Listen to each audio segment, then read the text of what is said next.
Barton Fink is a psychological thriller written, edited, produced, and directed by the Coen brothers. It stars John Turturro as the eponymous Fink and features a supporting cast consisting of John Goodman, Michael Lerner, Judy Davis, John Mahoney, Tony Shalhoub, and Steve Buscemi.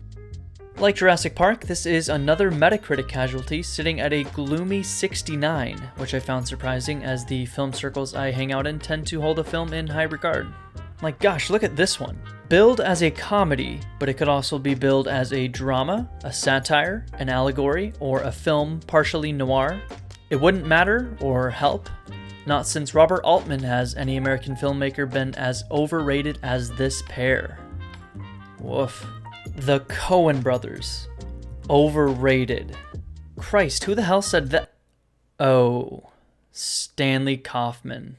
If you don't know who Stanley Kaufman is, and chances are you don't unless you are deeply interested in the meta-art of film criticism, he's the guy who gave, among many great films, negative reviews to Unforgiven, Altman's The Player, Full Metal Jacket, my favorite film, 2001: A Space Odyssey, Pulp Fiction, Kill Bill, Jackie Brown, Roger Rabbit, The Piano, Miller's Crossing, also by the Coens, Raiders of the Lost Ark, Last Crusade, Jurassic Park, Million Dollar Baby, Boys in the Hood, The Thin Red Line, The English Patient, Trainspotting, Rain Man, Grizzly Man, Brazil, Apollo 13, Goodfellas, The Departed, The Aviator, The Godfather, fucking Star Wars, Adaptation, Terminator 2, Mystic River, Master... You get the idea.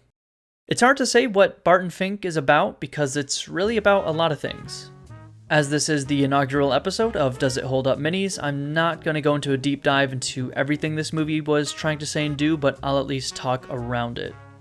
At the surface, the movie is about a young Broadway playwright in the early 1940s being shipped off to LA to work in the pictures.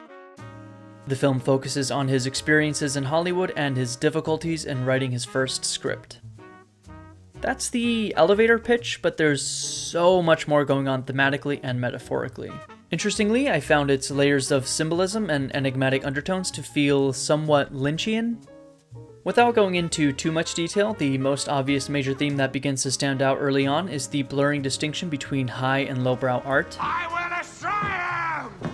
Fink begins as a playwright, a medium generally considered to be highbrow, writing lofty, critically acclaimed works. A tough new voice in the American theater has arrived, and the owner of that voice is named Barton Fink.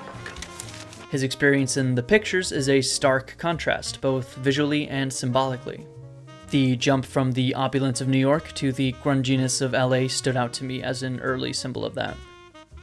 Fink claims that he wants to create a theater for the common man, producing works about and for the masses. Create a theater for the masses based on a few simple truths, not on some shop-worn abstractions about drama that don't hold true today if they ever did. But everything that happens in this movie shows the bitter opposite.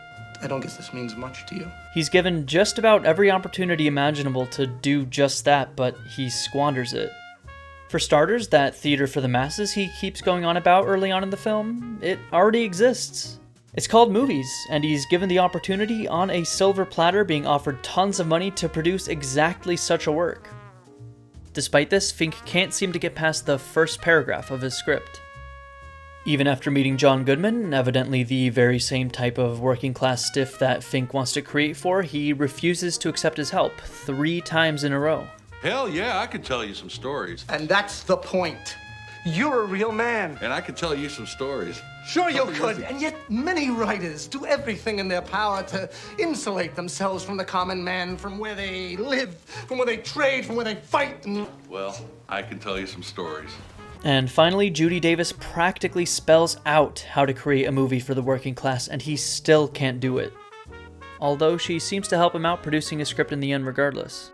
Again, I could spend all day here discussing the various allegories and metaphors this film plays with, but I'm sure there are already millions of videos and articles and the like going through this stuff for the last 3 decades, so in an attempt to keep this short, I'll just say that this is a dense, complex movie that's trying to say a lot.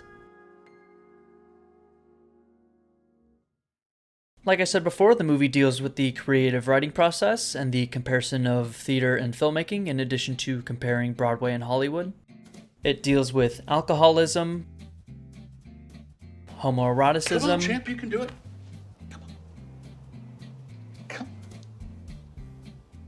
Come. religion, racism, I didn't think this dump was restricted. and golly, so much more than all that. Hell, was the whole film in his head? Was he just slowly losing his mind? I don't know. I'm still trying to figure it all out myself.